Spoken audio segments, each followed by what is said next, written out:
NFL Live. Mandatory mini camps off and running. Patrick Mahomes and the defending AFC champion Chiefs open camp today as they start their quest to make the Super Bowl for the 4th straight year. We'll have comments on that. Plus, you hear from some of them. And the Rams have landed in Maui. Must be nice, their mandatory mini camp. Will this offseason team trip pay off for Sean McVay in L.A.? We've got our takes on the Rams. And Lamar Jackson and the Ravens open up camp today. Is this the year that Baltimore finally gets over the hump in the postseason? We'll talk about that and so much more, hopefully bringing you Lamar Jackson live from camp. So glad you're with us, okay? We've got a lot to get to today, and joining us, of course, Ryan Clark, Tim Hasselbeck, Jeff Darlington here for the news today. You guys, good to see you. Let's kick some things off in the Meadowlands, where the Giants opened up their mandatory mini camp today. No doubt, make a break for the Giants this season. Russell Wilson's there now. Now, they drafted Jackson Dart, of course. It feels like there's going to be some fascinating fodder out of New York. It's only just beginning. Here's Russell Wilson on that NY offense earlier today. I think our identity wants to be tough-nosed football team, a team that is explosive, obviously, in the passing game and the running game.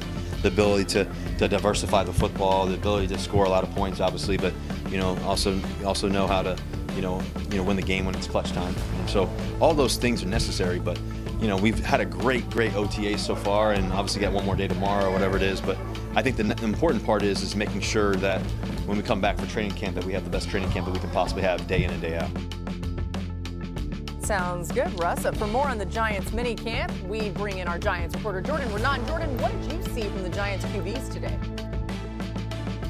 Thanks, Laura. The Giants have a new-look QB room this season. Russell Wilson was signed to be the starter. He took exclusively first-team reps this spring and impressed, not only off the field with his leadership, but with the way he threw the football. Veteran wide receiver Darius Slayton said he threw it even better than expected. And then there's rookie quarterback Jackson Dart, the first-round pick out of Ole Miss. Head coach Brian Daboll said he was excellent this spring with the way he retained information. Dart began the spring working with the third-team offense and quickly worked his way into the second team. That's expected to continue this summer. And how about this? Dart ended minicamp practice on Tuesday with a strike down the right sideline for a touchdown. Giants, they end minicamp on Wednesday with a light practice. Back to you, Laura. All right, Jordan's already getting Giants fans excited about Jackson Dart, if they weren't already. Tim, what makes the most sense, though, for the Giants as a franchise at quarterback this year? Because it's more complicated than just letting those guys play, right? It is more complicated. Let me first just say, Russell Wilson's wearing eye black for OTAs. I don't know that I've ever seen that ever in my entire life. I think that, here's what I think is going to happen. Russell Wilson is coming in with experience, I think, in terms of, just having an initial grasp, showing the leadership and taking control. I think that will happen.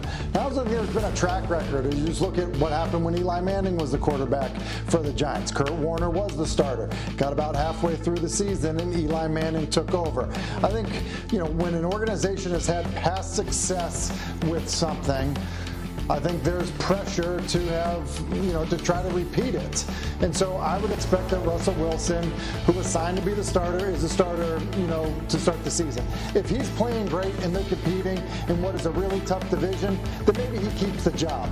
But ultimately, they're probably the fourth most talented team in that division. And if the record is indicating that they're not going to be a real contender, then I think around that halfway point, we'll see Dart as the starting quarterback. Yeah, you imagine some clamoring could potentially happen from the fans. You also saw Jameis Winston in some of that camp footage. RC, with quarterback being such a question mark for the Giants, can the defense do enough to keep him afloat? They sure can up front. Abdul Carter, I don't even know if you're supposed to do this. He put on his story on Instagram the other day a meeting at the quarterback with Kayvon Thibodeau, Brian Burns, and himself. And you add Dexter Lawrence to that, who's one of the best interior defensive linemen in all of the NFL. And this front should be ferocious. And so I think that's what they're going to lean on when you start talking about this defense, the ability to get after the quarterback on third down and sub packages, but also the ability to play the run with physicality and setting a tone at the line of scrimmage. I don't necessarily think that this makes the Giants a contender, but who is going to want to block this front when you're facing them week after week. That's where it starts for this team. And if you can build some things around it defensively, I think they can be very difficult to move the football on. I love it out of Abdul Carter. He's like, yeah, I'm going to go ahead and put this on my Instagram. Why not? But the thing is this, though, Laura. But when you post it, what about the offensive lineman who ain't blocked nobody? If I'm a defensive player in the NFC East, I'm like, well, at least we know that their offensive line is buns. Maybe the O-line doesn't follow him, but you're right about the other teams. I was just thinking within the Giants' own organization. All right, more to come on that. Let's go to Kansas City, where the Chiefs are starting mandatory minicamp. Mahomes and company, you see Mahomes out there, looking to make it to the Super Bowl for the 4th straight year. And, of course, after falling short to the Eagles last year, a little revenge factor at play here. That can be scary. Good signs for Chiefs fans. Trey Smith reported to camp. Chris Jones was happy to see him. Well, it's good. Trey didn't take my approach. Trey doing the right thing, man. No, don't take no advice from me. Like, I did things a little different. Don't take no advice from me. Trey, you're in a good place. Franchise tag is like $25 million, right? That's the big bucks. Yeah, he's in a good place. Stay healthy, be ready to compete in training camp, which I know Trey will be, and we're excited to have him around. Not the big bucks. Jeff Darlington joining us now. Trey Smith was franchise tagged this offseason, of course. What's the latest you're hearing about a potential long-term deal in KC, Jeff? Well, as you said, nothing just yet, and I think Chris Jones kind of speaks. They're talking in the locker room. They know exactly how one another feels, and there is optimism, of course. Brett Veach has done a really good job of making sure that he does retain talent, and he does it in a way where it should usually get done before it becomes tenuous. Now, Chris Jones obviously made a point that he was very different. In this circumstance, it does not feel like it'll be that way.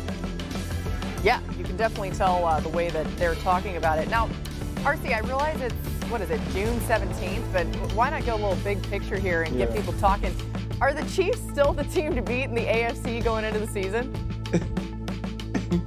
Let me tell you why you're the best host on any football show, right? Because normally you just ask that question, but you even were like, all right, RC, I know you don't really know this answer, but I'm going to ask you anyway. And that is why I love you. You're the best in the business, Cap. But I do think when you think about the Kansas City Chiefs, like, they are the dudes until you beat the dudes. And with the way that they played year in and year out, showing up in the biggest moments, I do believe that they're the front runners. But we saw in that Super Bowl that if you don't protect Patrick Mahomes, it's extremely difficult for even the best in the business to operate. And I don't feel like they did enough in this offseason. So it will be interesting to see how this offensive line gels, progress, and what sort of chemistry they have as the season gets long, because we know the Buffalo Bills, the Baltimore Ravens, and some of those other teams at the top of the AFC will be chomping at the bit to repeat what they saw the Eagles front do in the Super Bowl to Patrick Mahomes and the Kansas City Chiefs. Yeah, it's a great point by RC, because I think it's, you can always look at these teams